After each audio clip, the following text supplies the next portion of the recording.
মানুষ জীবনে তিনটে কাজ অবশ্যই করে থাকে। কিছু দান করে, কিছু গ্রহণ করে, আর কিছু ত্যাগ করে দেয়।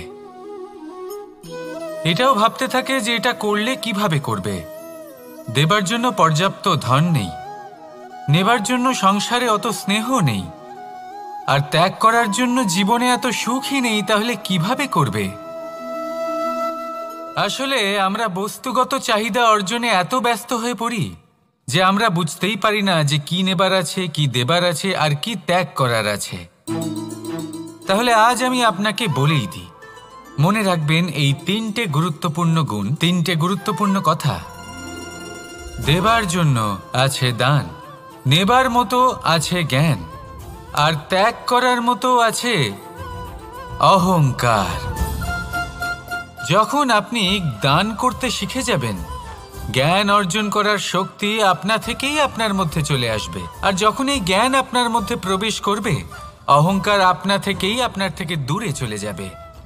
যে ব্যক্তি এই তিনের মধ্যে ভারসাম্য বজায় রাখতে পারে, তার বর্তমান, ভূত, ভবিষ্যৎ, লোক, পরলোক সব কিছু শুধরে যায়। যেই দিন আপনি দান করতে শিখে যাবেন, জ্ঞান আহরণ করতে শিখে যাবেন, অভিমান ত্যাগ করতে শিখে যাবেন, আপনার সর্বশক্তিশালী, সর্বশক্তিমান পরমেশ্বরেরও প্রয়োজন পড়বে না।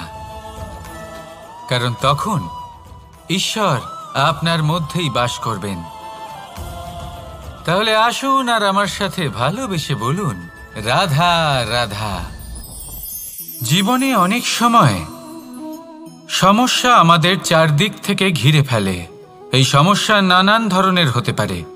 আর্থিক সমস্যা হতে পারে, পারিবারিক সমস্যা হতে পারে, কোনো সম্পর্ক নিয়ে সমস্যা হতে পারে, কখনো কোনো দৈনিক সমস্যা হতে পারে, কখনো কোনো দ্বন্দ্ব হতে পারে, অনেক সমস্যা হতে পারে। কিন্তু যখনই কোনো সমস্যা আসে, আমাদের মনে তার জন্য একটা উত্তর অবশ্যই থেকে থাকে, যা আমাদের অন্তরে রয়েছে। একে আমরা বলি আত্মা। আত্মা হলো পরমাত্মারই রূপ, আর পরমাত্মা তা কখনোই কিছু অনুচিত চাইবে না, তাই তো? এই আত্মা খুব ভালো করে জানে যে কোনটা উচিত আর কোনটা অনুচিত। যদি আসল বিষয়ের কথা বলি, তাহলে আপনাকে নিজের মনকে বুঝতে হবে। কারণ আত্মা তো পরমাত্মা থেকেই আসে, কিন্তু এই মন মানুষ জন্ম থেকেই প্রাপ্ত করে, যার বিকাশ হয় এই সংসারকে দেখে। যেদিন আপনার এই মন আর আপনার এই আত্মা, এই দুই এক হয়ে যাবে, আত্মসাৎ হয়ে যাবে, সেদিন আপনার জীবনে না কোনো সমস্যা থাকবে, না কোনো ঝঞ্ঝাট থাকবে, না কোনো সংকট থাকবে। কারণ আপনার কাছে সেই সমস্ত সমস্যার, সমস্ত বিপদের সমাধান থাকবে, আর তাও আপনারই অন্তরে। তাহলে আসুন আর আমার সাথে ভালোবেসে বলুন, রাধা রাধা। ভক্তি আর শক্তি, এই দুইয়ের মধ্যে সম্পর্ক অত্যন্ত সরল। মানুষ ভক্তি করেন যাতে তিনি শক্তি লাভ করতে পারেন, আর শক্তি লাভ করার পরে ভক্তিভাব ভুলে যান, আর শক্তির প্রতি আসক্তিতে মত্ত হয়ে যান, আর সেখান থেকেই তার বিনাশ শুরু হয়। কেন? কারণ ভক্তির দ্বারা প্রাপ্ত শক্তি অন্য কারোর হিতের জন্য ব্যবহার করতে হয়, অন্য কারোর মঙ্গল করার জন্য ব্যবহার করতে হয়, কারোর বিনাশের জন্য নয়।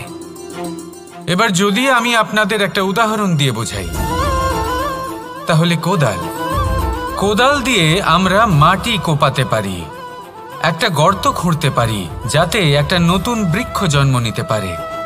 একটা বৃক্ষ যা অন্য জীবকে ফল প্রদান করবে, যাত্রীদের ছায়া প্রদান করবে। কিন্তু এই কোদালের ব্যবহার যদি আমরা অন্য কারোর ক্ষতি করার জন্য করি, তাহলে ক্ষতি শুধুমাত্র আমাদেরই হবে।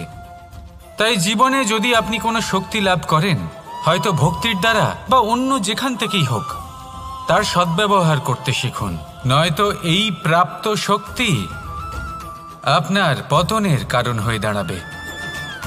তাহলে আসুন আমার সাথে ভালোবেসে বলুন, রাধা রাধা।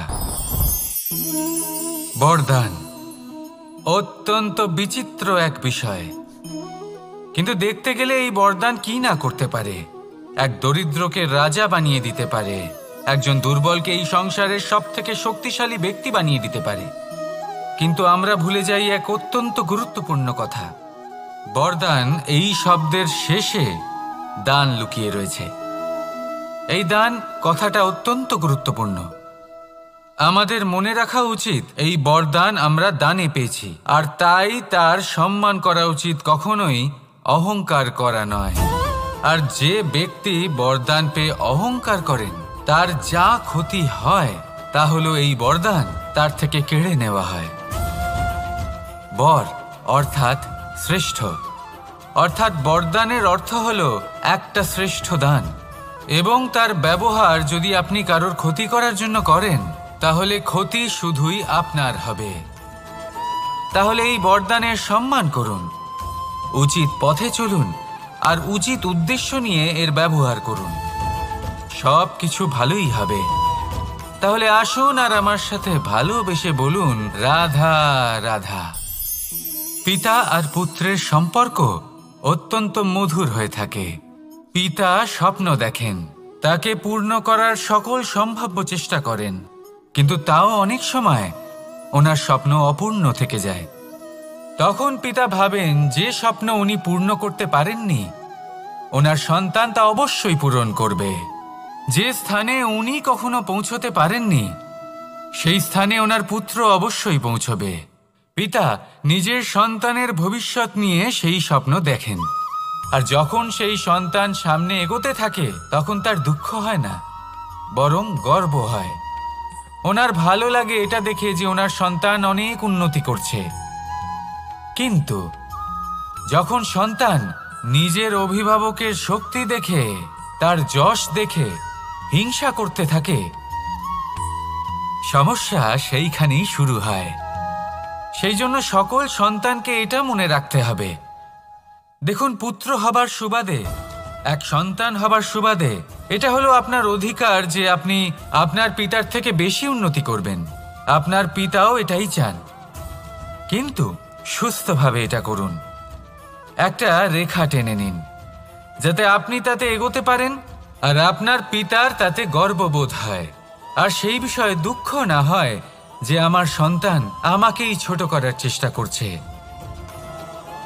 ইতিহাস সাক্ষী রয়েছে, যে মানুষ অন্য কাউকে ছোট করার চেষ্টা করেছেন সেই মানুষই ছোট হয়ে গেছেন।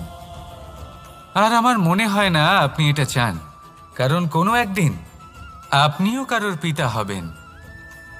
আসুন আমার সাথে ভালোবেসে বলুন, রাধা রাধা।